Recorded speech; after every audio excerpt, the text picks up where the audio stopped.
Welcome to Gym Rock Crew, where we bring together fitness, rock and metal. I'm Ramona, and today we're talking about one of the most legendary names in heavy metal, who also happens to be one of the most jacked motherfuckers in the industry, Zakk. If you swap Thor's hammer with a guitar, guess who he'd look like? Yep. This modern-day Viking guitar god is best known as lead guitarist for Ozzy Osbourne and is also the founder, singer and guitarist for my favorite gym playlist band, Black Label Society. I'm excited, let's do this.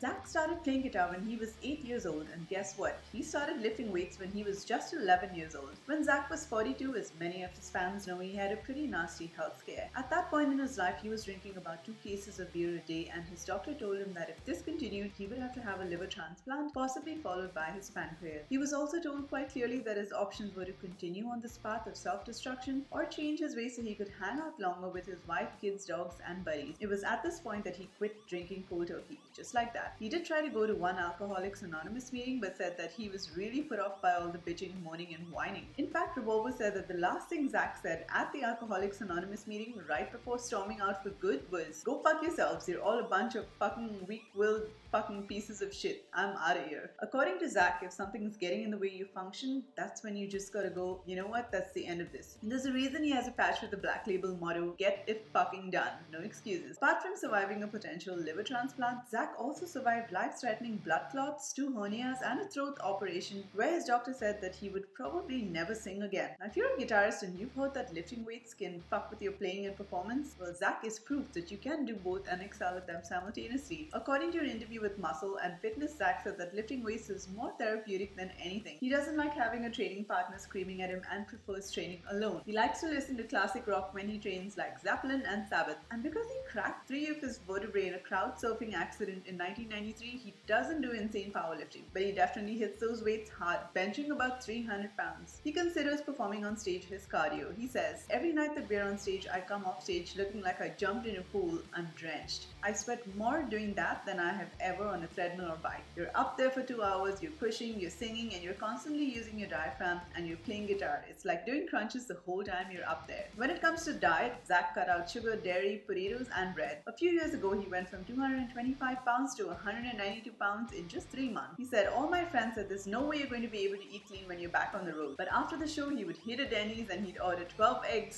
scrambled, no cheese, no condiments, no nothing, just straight up a dozen eggs. He also made sure that his last meal was nothing but protein before he went to bed. According to Revolver, Wild explains the quality of his music by explaining how he adheres to the 4 elements of the Black Label law: strength, determination, merciless, forever. The SDMF he prints on CD art. He also applies these qualities to his life. Throughout Zakk's life, he's faced setbacks, and when he sees a roadblock, he rolls up his sleeves, keeps working, and looks on the bright side. This is exactly what makes successful people tick, and Zakk's mental game is strong. Trying to stay fit as a musician in the rock and metal industry can be pretty tough. And while touring as a musician is synonymous with drugs and alcohol, we're really starting to see a shift in this culture. Several rock and metal musicians have lost their lives due to overdose, and many just look like shit as they got older because of the massive toll of constant substance abuse throughout their younger years. And so now, more rock and metal musicians are really taking their health and fitness seriously because they want to perform better, they want to look good, and they want to be around for their family and fans. Has Zakk's story inspired you? Let me know in the comments. If you enjoyed this, hit that subscribe button and I will see you on the next one. Limp Bizkit still sucks cock!